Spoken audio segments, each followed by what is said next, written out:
Halo Sobat Lur, Assalamualaikum warahmatullahi wabarakatuh. Semoga di bulan yang penuh barokah ini, yaitu di bulan Ramadan, kita semua diberikan kesehatan. Adapun yang sakit, moga-moga segera diangkat penyakitnya oleh Allah Subhanahu wa Ta'ala. Oke, di video kali ini saya akan membahas atau memberikan informasi sesuai dengan isi dari judul ini dan seperti yang kalian lihat di thumbnail. Seperti apa penjelasan saya dan informasi dari saya? Simak video ini sampai selesai ya Sobat Lur. Oke.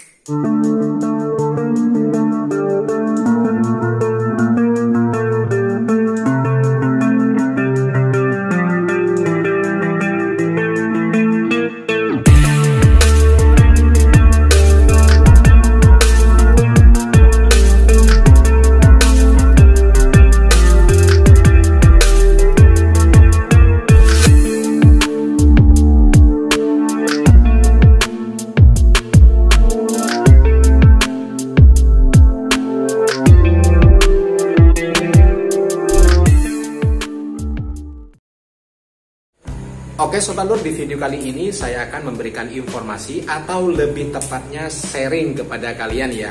Karena di video-video saya sebelumnya banyak banget yang menanyakan tentang dunia transportasi, khususnya dunia mikrobus di bidang usahanya. Ada yang menanyakan langsung di kolom komentar dan ada juga yang menanyakan via DM di Instagram. Pertanyaannya yang banyak muncul di sini yaitu pertanyaan seperti ini Sobat Lur. Mas, bagaimana cara memulainya usaha dunia mikrobus? Tapi saya sendiri tidak memiliki dasar atau tidak memiliki pengalaman dan bahkan tidak memiliki modal. Apakah bisa? Oke, di sini saya akan membahasnya langsung kepada kalian. Saya buatin video khusus buat kalian. Semoga video ini bisa bermanfaat kepada kalian ya. Tapi kalau bisa jangan di-skip biar kalian nyambung alurnya dan pembahasannya, dan biar kalian juga tidak salah paham Sobat Lur. Oke Sobat Lur, memulai usaha jasa transportasi seperti jenis kendaraan mobil mikrobus atau mobil elf dan sejenisnya seperti Hinodutro, Isuzu Elf, dan Mitsubishi Espacio yang merupakan mobil tersebut yang masih sejenis mikrobus ya.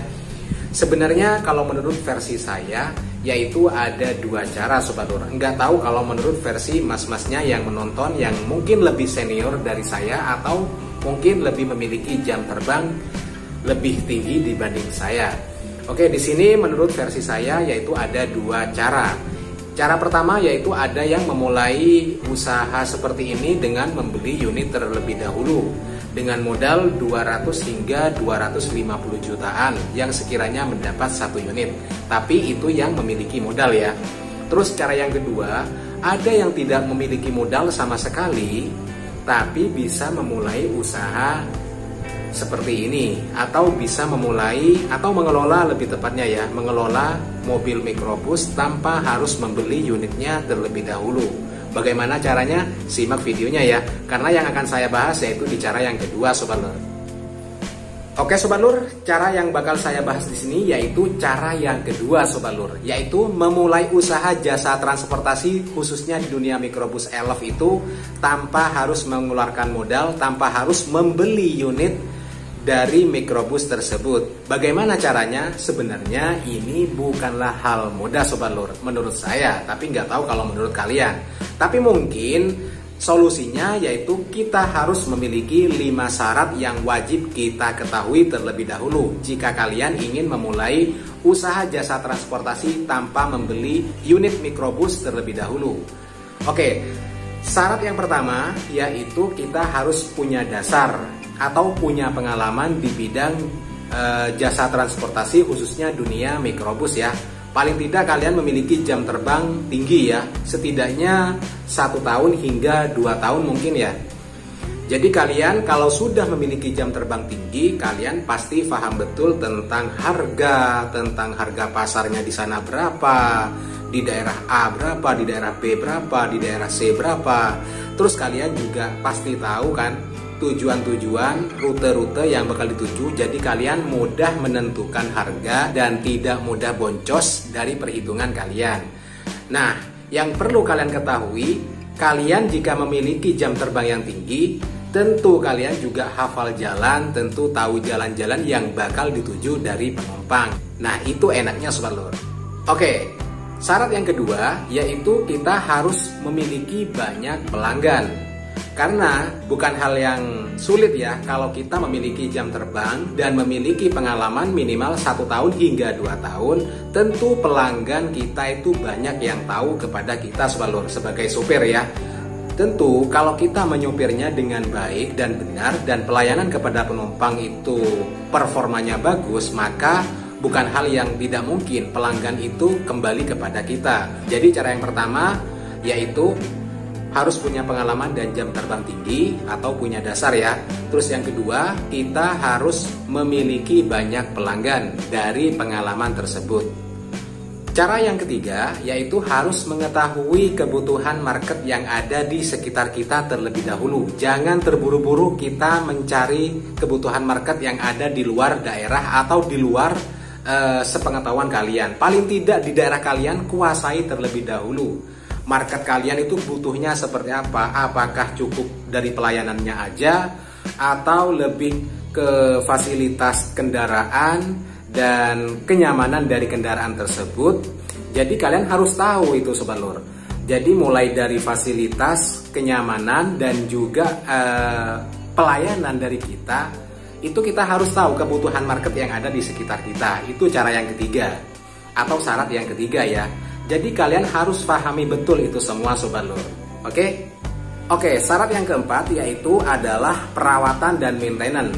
Maksudnya seperti ini Sobat Lur. Paling tidak kalian dalam perawatan mikrobus harus punya dasar dan sudah berpengalaman betul. Jadi itu penting Sobat Lur, apalagi maintenance-nya ya. Seperti onderdil dan spare part kalian harus tahu harganya berapa. Jadi kalian bisa menabung dari hasil kerja mobilnya yang kalian kerjakan itu. Selain buat untuk mobilnya, buat juga untuk perawatan unitnya. Paling tidak setiap misalkan taruh aja ya sekali jalan atau sekali trip memiliki penghasilan 800.000 katakanlah seperti itu ya.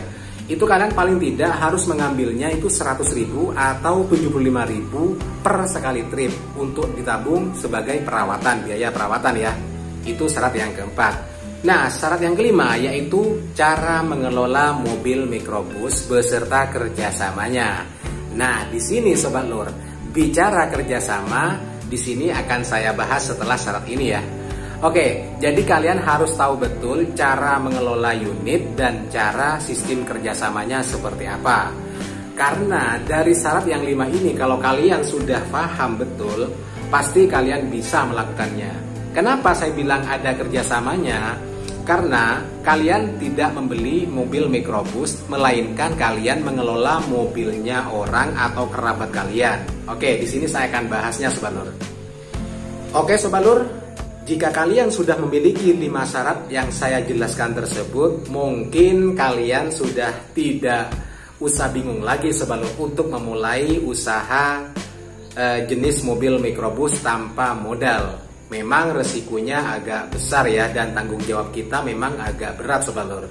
Tapi jika kita melakukannya dengan benar-benar sportif atau dengan cara sabar dan tekun dan telaten, pasti bisa Sobat Lur.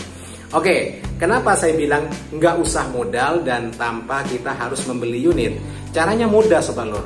Kalau kalian sudah memiliki 5 syarat ya, 5 syarat yang saya jelaskan barusan. Caranya kalian mungkin dari kerabat kalian seperti kerabat saudara, atau mungkin dari sahabat kalian, tetangga kalian, atau mungkin saudara yang ada di luar negeri yang menjadi TKI atau TKW, memiliki modal yang nganggur, bisa kalian ajak kerjasama untuk membeli mobil mikrobus dengan cara kalian yang mengelola tapi bagi hasil gitu. Memang hasilnya tidak seberapa banyak kepada kitanya, lebih banyak kepada si pemilik modal atau pemilik unitnya, atau lebih tepatnya juragannya ya, karena dia yang memiliki modal. Tapi setidaknya kalian bisa membangun brand kalian sendiri dan tidak ada yang dirugikan dari kedua belah pihak, baik dari si pemilik unitnya atau dari si pengelolanya seperti kitanya Sobat Lur. Nah, seperti itu yang saya maksud. Tapi memang hal ini bukanlah hal yang mudah Sobat Lur. Kita harus paham betul persaingan dan juga maraknya mobil mikrobus yang sudah yang sudah malang melintang di jalanan, dan bahkan setiap daerah pun banyak yang memiliki kendaraan sejenis mikrobus. Jadi kalian harus perhitungkan kembali bagaimana cara kita memasarkan unit yang kita kelola. Nah, jadi kesimpulannya, hal ini bukanlah hal mudah. Pikirkan matang-matang. Jika kalian punya 5 syarat, aku yakin kalian bisa, Sobat Lur. Oke, jadi buat kalian yang ingin memulai usaha, bisa melakukan cara seperti ini. Yang penting kalian itu jangan pernah kecil hati dan yakin insya Allah bisa. Yang terpenting kita menjaga nama baik kita sebagai pengelola ya. Nah, biasanya Sobat Lur, dari sistem kerjasama ini tergantung dari si pemiliknya.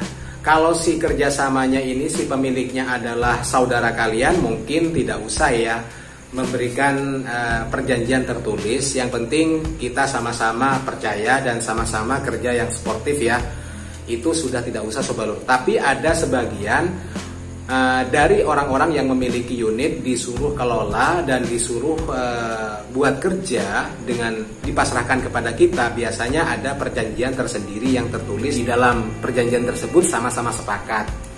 Nah, jadi itu Sobat Lur video dari saya yang bisa saya jelaskan kepada kalian. Di sini saya bukan mau menggurui karena kurang pas banget ya kalau dibilang menggurui, karena saya sendiri tidak mengelola mikrobus elf, walaupun banyak yang nyuruh kelola ke saya, tapi saya nggak mau atau mungkin nggak mau ambil resiko gitu Sobat Lur. Saya lebih fokus ke supir aja ya. Tapi di sini yang saya jelaskan barusan itu menurut pengalaman dan sepengetahuan saya dan pengamatan saya dari rekan-rekan yang sudah menggeluti di bidang tersebut dan yang banyak menjalin kerjasama di bidang tersebut. Nah, mungkin penjelasan tentang sistem kerjasamanya atau mungkin secara setorannya bagi hasilnya berapa saya buatin di video terpisah aja ya, biar tidak terlalu panjang Sobat Lur. Oke, mungkin itu dulu video dari saya. Semoga buat kalian yang mau memulai usaha ini akan segera terlaksana, dan semoga kalian semua sukses selalu, amin, dan lancar orderannya. Salam satu hobi dan salam satu profesi.